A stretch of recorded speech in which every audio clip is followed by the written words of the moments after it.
Good afternoon, everyone. Welcome back. This is Doak Cooks, and today we are making homemade chocolate chip cookies. This is a recipe that I've been making by memory for years. This is the Toll House cookie recipe with a few modifications. Mainly, I'm going to jack with the chocolate that we're going to add to it, add some different kinds. But I've been making this for literally decades. So this is what I remember how to do this, and what we've done is, in doing this, we then wrap it up into a tube, freeze it in the freezer, and then anytime anybody wants a chocolate chip cookies, we break it out and go from there. So those tubes that you see in the store, I just make them at home from scratch. So let's get into it. First, we take our dry ingredients, we put them in a separate bowl. So we are going to use our stand mixer, don't worry, but we need to put our dry ingredients right here. And so what we're going to start with is unbleached flour, 2 1/4 cups. Now, I'm sure there are purists out there that are going to freak out at this notion, but just like I said about making homemade pizza, I'm okay with it being not 100% accurate. Again, yes, this is science. Again, yes, this is chemistry. Again, yes, measuring does matter, but these cookies are able and forgiving for that reason. So all we're gonna do is grab 2 1/4 cups of flour,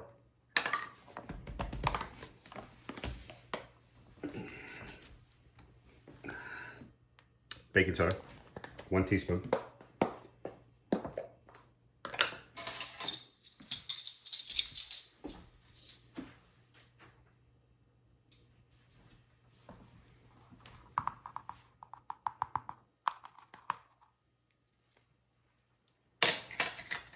and 1 teaspoon of salt.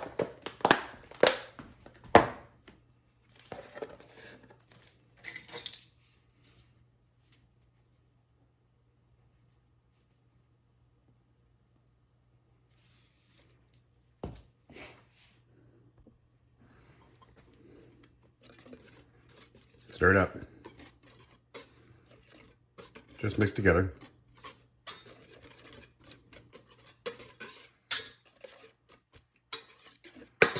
Then set aside.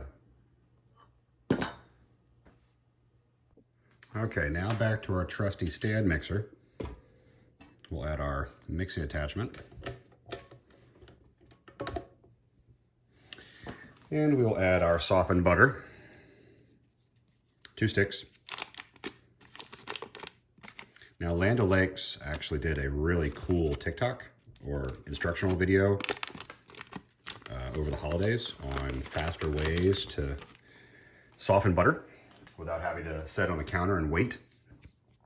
Their method for cold and or frozen butter is to take a cheese grater and set down a piece of wax paper and then grate your cheese on the cheese grater where it falls onto the wax paper. And I think it's pretty cool. I have not tried it personally. My family has. Someone in my family has tried it. And it's really, really cool. So I need 3/4 cups of regular sugar and brown sugar. And I unfortunately need to grab my readers because I am old. Good night. No, that's a 1/2 cup. Good thing I grabbed my readers. There's a 1/3 cup. So I need 2/3. So I need 2 of these. Is that right? 2/3? 2/3 sugar? That's not right. I need 3/4.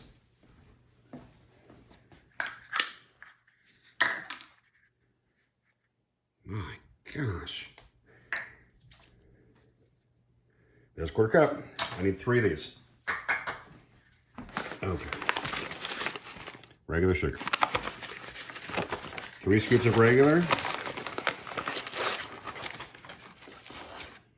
There's 1.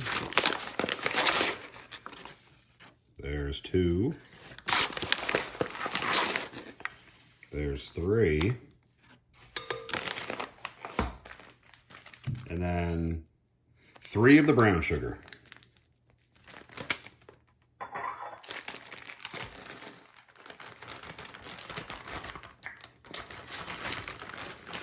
Now the recipe, as memory serves, and again, I'm going off the recipe from my brain, is packed brown sugar. So that's when you actually scoop the brown sugar in and then smush it down.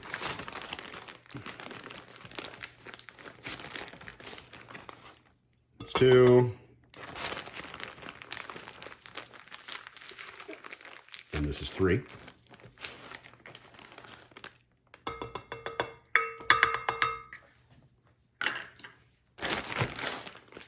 And 1 teaspoon of vanilla.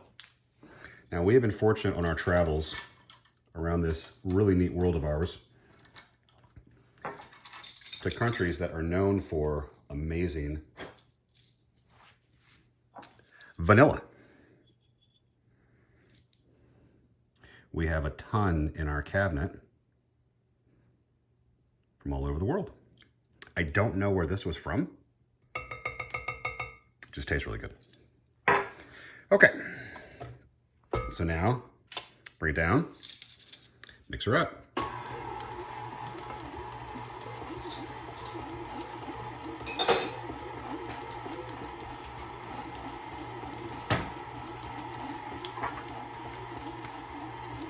Oh, that smells good.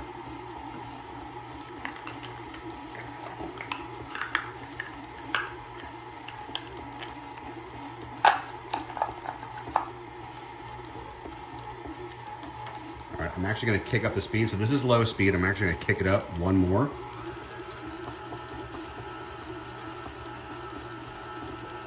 Because we're trying to get the butter to combine with the sugar and the vanilla. All right, I'm gonna pump it a little bit faster.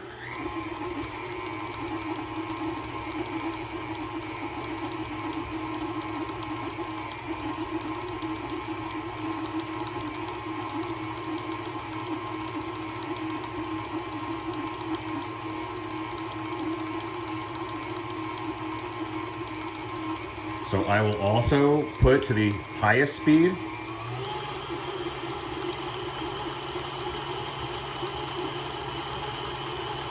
We're trying to get it to become a bit creamy and sandy at the same time.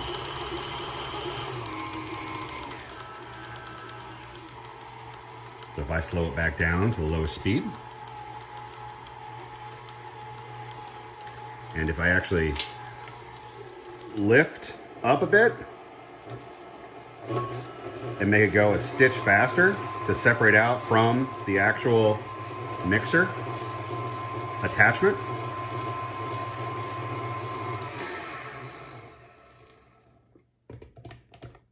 So most of it's out and most of it's mixed up. There we go. So that's what it ends up looking like.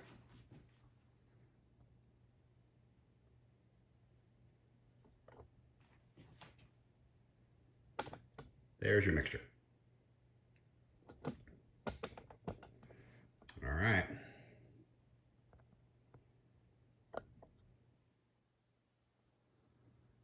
Let's move on to the next step. All right, now we come back and we actually add our 2 eggs, 1 at a time, while we are moving.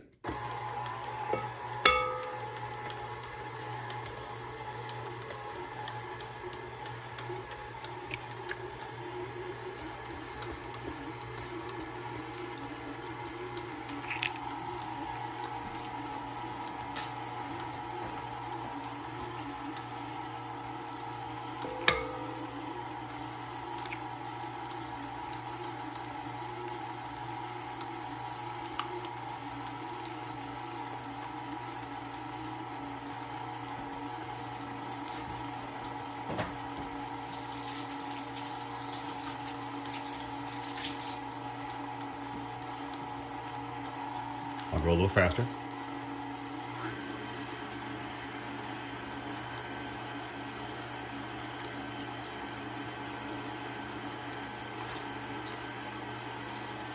And then once the eggs have been combined into the sugar butter mixture, we are going to slowly start to add in our dry ingredients. So to make things less messy,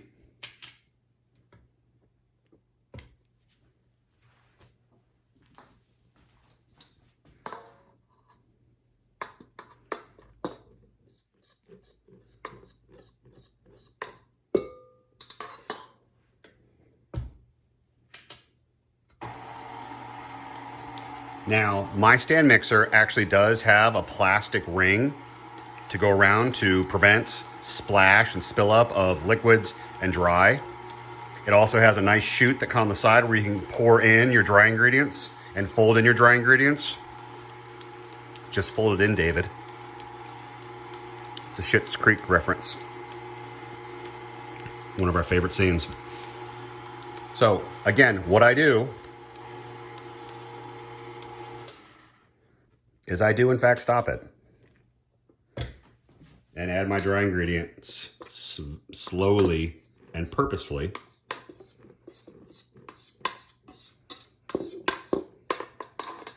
Because I've done it multiple other ways and I often make a huge mess.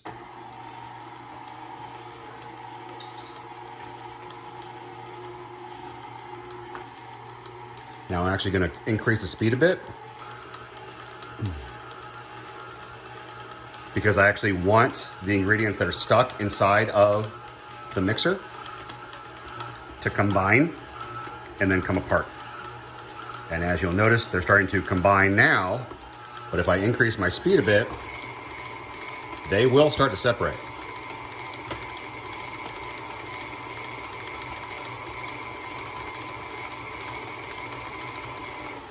Getting very creamy.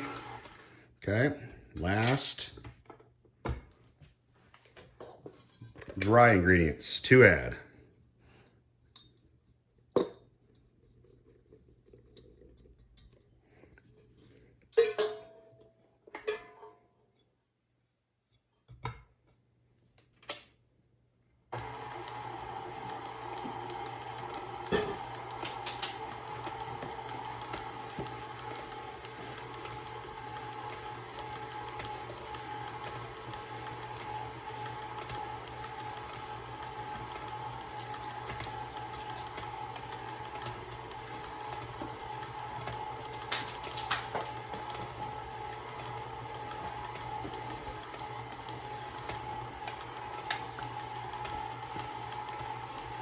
And no, I'm not just cleaning up for the camera. This is what I do as I bake.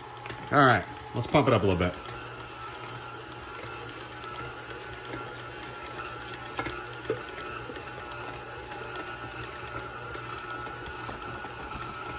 Sorry. I bumped my tripod.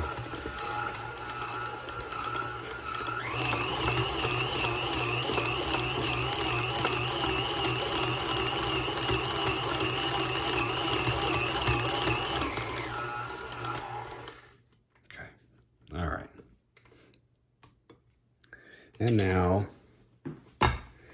we play the poke game. This is where we get all of the dough out.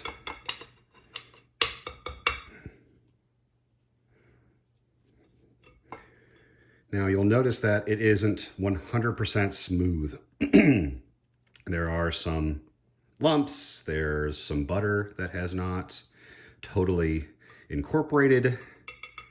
That is perfectly fine and frankly optimal. So when I was a kid, this was the most sought after end state of baking chocolate chip cookies that there could be, because we would beg to lick this. Whoever was able or whoever was around was fortunate enough to get this beautiful, gorgeous, sugar-laced treat and lick it clean. The problem is that this is covered in raw egg. So that's salmonella land. So we don't do that anymore, and I do not let my children do that. So the fact that we've all survived is amazing, But yeah, we're not gonna do that. So why do we have 3 bags of chocolate chip cookies? Well, because at this stage, you're supposed to add 2 cups. So 2 cups of chocolate chips. Typically, you would have semi-sweet or milk chocolate, or if you're a crazy person, dark chocolate. What we discovered years ago was that if we take, and we're a big fan of Ghirardelli, if we take their semi-sweet and their milk chocolate, and I normally have some Ghirardelli dark chocolate, but it seems that I have Lily's here, so I'll use that, and a little bit of dark chocolate. I am not a fan of dark chocolate, but because we combine the 3 of these, makes a really, really interesting flavor profile. Okay, so this is half a cup of semi-sweet and half a cup of milk chocolate combined. So this is now 1 cup. Okay. Okay, so now this is 3/4 of a cup of semi-sweet and 1/4 of a cup of dark chocolate.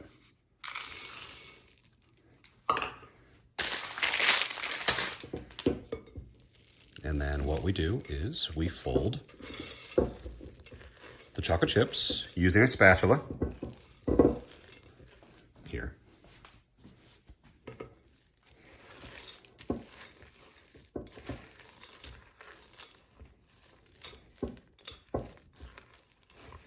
To combine.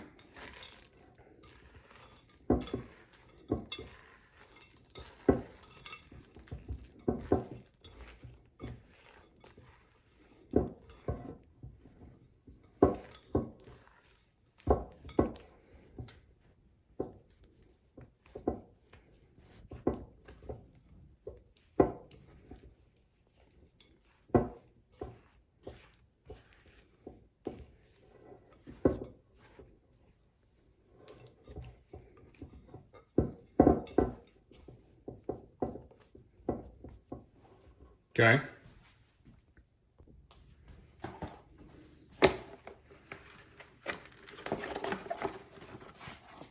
Cling seal.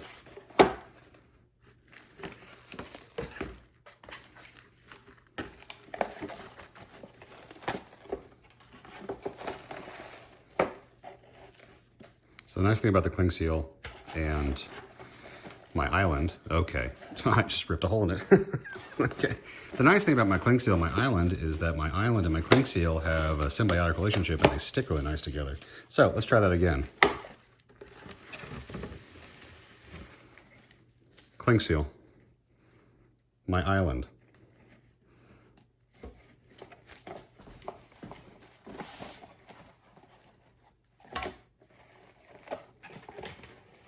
There we go.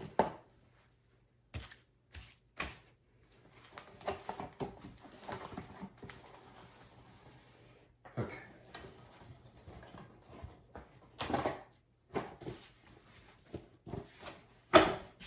As mentioned before,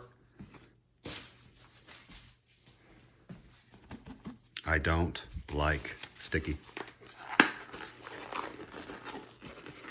And this next part is pretty sticky. Okay, so take your dough,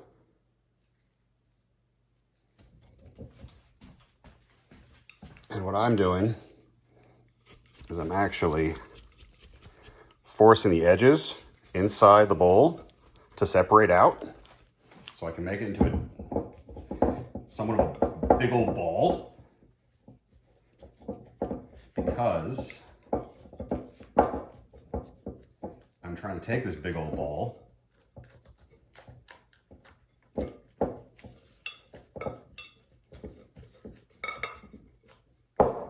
and separate it from the bowl.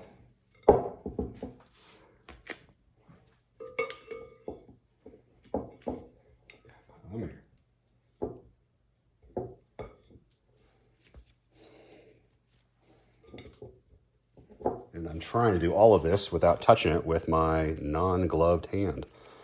That might be impossible, because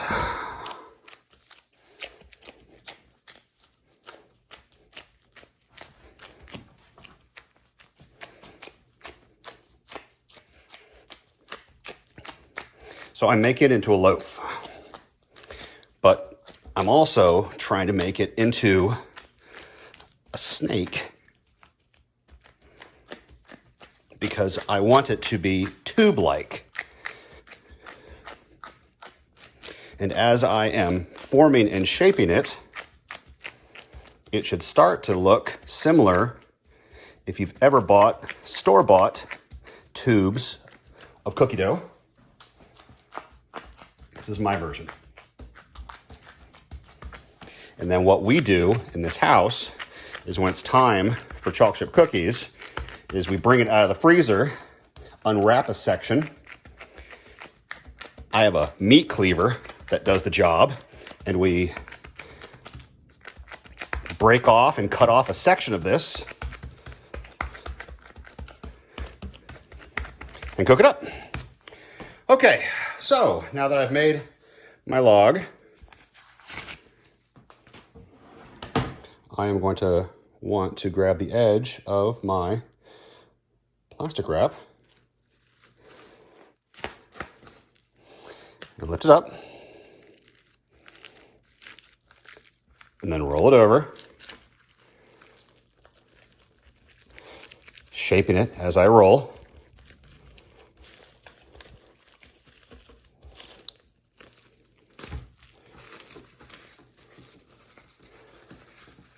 And then we wrap our ends. We wrap our ends.